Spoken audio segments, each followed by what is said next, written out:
Digital painting apps and graphics tablets can do amazing things. But they're not magic, and they're not going to do the work for you. And there's a real danger of developing bad habits that can end up hurting your artwork. This episode is sponsored by Wacom, which is the brand of tablets that I use and recommend to students all the time. They sent us a new 32-inch Cintiq Pro. So I'm going to test it out and show you 7 bad practices you should avoid when painting digitally. Sin number 7, carelessness. There are lots of ways that carelessness or sloppiness can hurt your painting. But in this case, I'm talking specifically about when artists don't paint all the way up to the edge of a shape or outline and leave white gaps from the underlying canvas showing through. I don't know what else to call that besides being careless. When the artist is attempting to make a realistic rendering, those little spots of white make a painting look unfinished and immediately draw my eyes to them. The 2 ways to fix this are, 1, be more precise and scrupulous. Paint up to and even over the edge of your shapes to make sure you get total coverage. Or 2, you can leave gaps in your painting if you work on top of a toned canvas, preferably something neutral, or even a color that is complementary to the overall color harmonies in your painting. Tiny specks of color showing through your paint can create a nice vibration of color and even suggest a texture. So even if you do end up having gaps in your paint strokes, it won't make your painting look unfinished or like you only gave it the minimum effort. The next common mistake I see people make is settling for the default brushes that come with your painting program. And this mostly applies to those who paint with Photoshop, like me. Photoshop is a great and powerful program for painting digitally. It's what I use almost exclusively in the studio. But for years, the default brushes didn't exactly lend themselves to painting naturally. Out of the box, they were kind of sterile or weren't set up to respond to pressure-controlled styluses. You generally needed to fiddle with the brush settings and save them as a new brush preset to make the default brushes more responsive to your artistic will. But I got the best results when I figured out how to make my own custom brushes, or downloaded cool brush sets created by others. In other words, I didn't settle for the standard brush sets because I needed more variety to help better express what I wanted to do. When painting digitally, spend some time learning how the brush mechanics work so you can get them to do your bidding.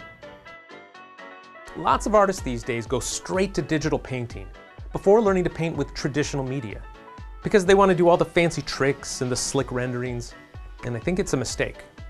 Learning to paint with oils, acrylics, or watercolors is a time-consuming process. Gaining mastery, or even just proficiency at them, can take years. But if you never pick up a real paintbrush, you may never learn the disciplines and the practices that go into painting and illustrating. When you learn to paint on canvas or paper, you not only gain skills in those particular mediums, but also form your own personal tastes and style as an artist.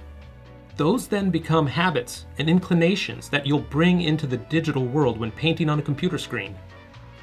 And as a result, your digital paintings will be more likely to reflect your personal and unique style and sensibility. As an illustrator or fine artist, what people respond to most is the individual style that you bring to the table. I think you can learn and practice both digital and real-world paints at the same time. You don't need to wait years to become an oil painting master. But if you're impatient and rush into digital painting before at least experimenting with real-world paints, you may never develop a strong personal digital painting style. The sin of laziness here is exemplified by a really specific and narrow critique, but I see it a lot in students' portrait and caricature paintings. And that's using the fill tool to color the background. It's actually good to use the fill tool at the beginning of a painting to cover the whole canvas. But leaving the background that single, flat fill color at the end of your painting is the height of laziness. And it's just a weird place to be lazy. Compared to painting the human head, a background is really simple and quick. If you're putting in all this effort on the subject of your digital painting, don't just treat the background as throwaway.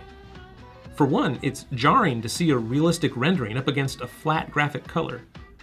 But if you just take some extra time and use a big brush and paint a simple gradient, it can add so much to the composition by moving the viewer's eye to where you want it to go. Vary the hue, color temperature, or value a little bit to contrast the subject so it stands out from the background more. Let your audience know that you cared enough about your work to add a little context around it. But if you really don't want to paint a background manually, my advice would be just to make the background white. It's usually the safest bet. Even some non-digital artists use this technique to a great effect. Sin number 3, self-delusion. Let me just say this as simply as possible. If you think the soft-edged airbrush tool is your friend and makes your paintings look better, more professional, or realistic, Yay! You are delusional. There are certain places or effects where minimal use of an airbrush might be okay.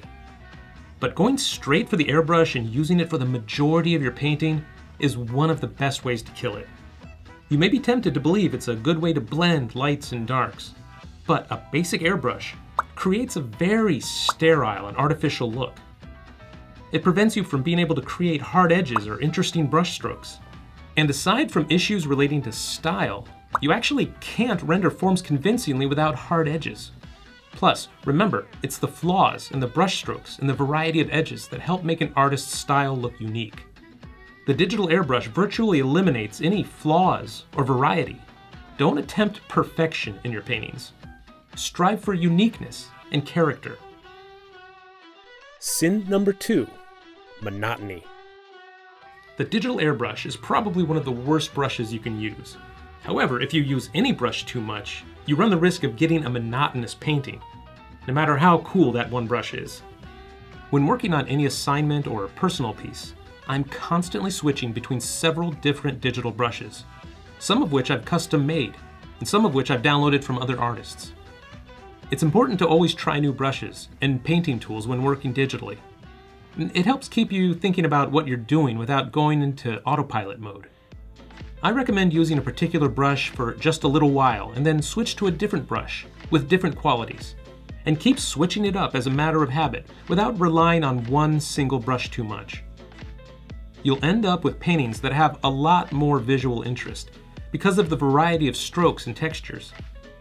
As you practice with new brushes, you'll learn their strengths and their weaknesses, and start developing preferences for when you like using each one. In other words, you'll develop a style. So, what do you think is the greatest sin in digital painting? What's the number one thing that all of us have done at some point, but is the one habit that is guaranteed to always ruin your painting? Stealing! With this. Using the eyedropper tool to sample or steal colors from the reference photo. Photoshop and other apps make it really easy to turn off your brain and have all of your color choices made for you. If you only do it once in a while, that's probably okay. But if you sample every major color from your reference photo as your modus operandi, you are bypassing one of the most important factors in developing your own unique style. And your digital paintings will look like everyone else's who steal colors from photos. You see, artists who are competent with color tend to have a consistent look with the palettes they use, whether consciously or unconsciously. If every painting you do has its colors sampled from different reference photos, your portfolio of works will not have that kind of consistency of style.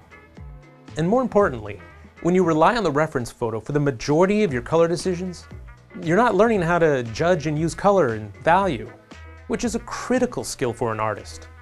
You're just cheating yourself out of a vital and fundamental part of your artistic training. You won't ever come to understand the principles behind what you're doing. You'll be just a mindless copying machine. You may think matching your colors to the photo makes your paintings look stronger. The general public, with their untrained eyes, may look at your work and be impressed at how real it looks. But other artists who know their stuff will immediately be able to see the evidence of your color theft. Paintings done this way have a really distinctive and odd look. They usually lack atmosphere and mood, and often with inexperienced artists, their shapes usually don't transition well from one color to the next, because part of working honestly with color is learning how to paint good transitions and edges. Also, think about this. When the need arises to paint two or more people together, and you're using two different reference photos that have different color temperatures, contrast, and saturation levels, your sin and lack of color knowledge becomes obvious to all. The faces won't look like they're in the same environment.